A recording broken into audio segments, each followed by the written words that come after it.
be a small family.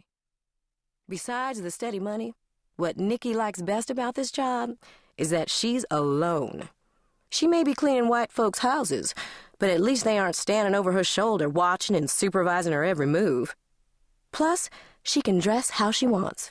And so, she pulls off her jeans and t-shirt, revealing a skimpy two-piece bathing suit underneath. She puts on her headphones and some R. Kelly and gets busy. Nikki starts with the ground floor bedroom. She gathers the dirty towels and strips the sheets, balls them up in a giant damp pile and wrestles it down the steep basement staircase. She quickly gets the first load of wash running, then races all the way up to the second floor. And by now her dark skin, which she sometimes loves and sometimes hates, is shimmering.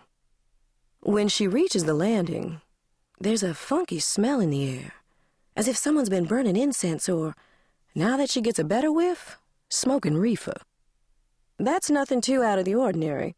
Renters can be stoners too. But when Nikki swings open the door to the master bedroom, her heart jumps into her mouth. And yet, somehow, she manages to scream and to think, the white devil.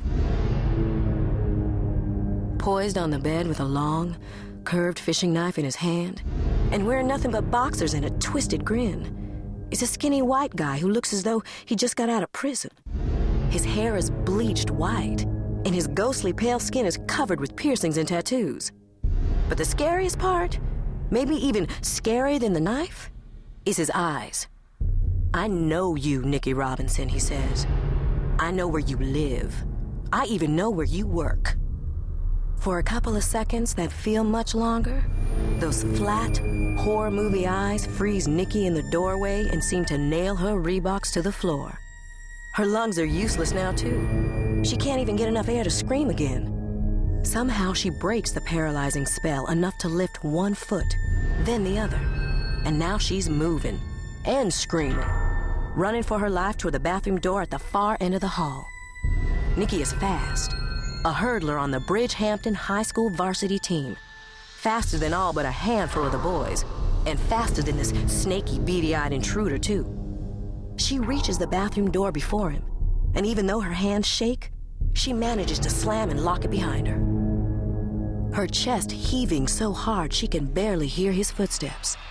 She leans her head against the door, her terrified reflection looking back at her in the full-length mirror. Then, turning and pressing her back against the door, she desperately scans the room for a way out. The window leads to a roof. If she can get on the roof, she can find a way down, or if she has to, jump. And then she sees it. But she sees it too late. The brass doorknob twists in the light. Not the doorknob that's pressing into her back either. A second doorknob on the other side of the sink, attached to another door. A door she didn't know was there because she'd never been to this house until now. A door that leads directly from the bedroom.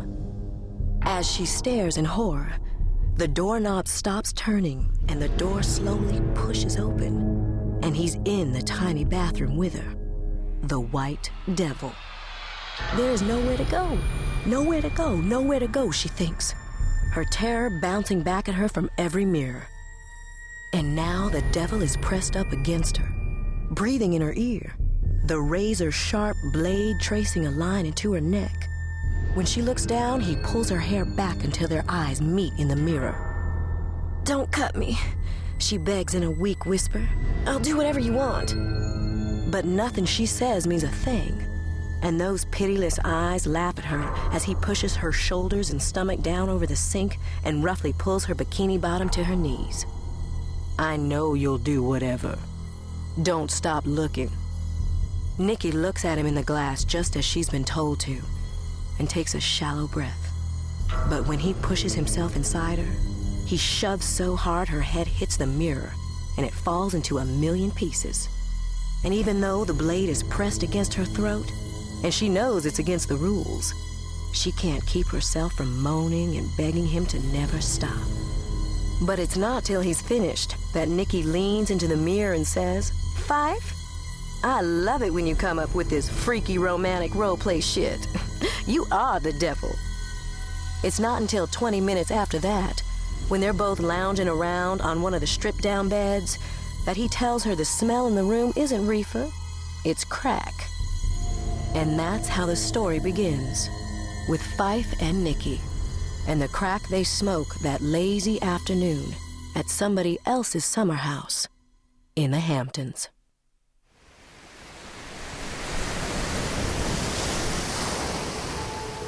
Part 1. Murder on Beach Road. Chapter 1. Tom Dunleavy.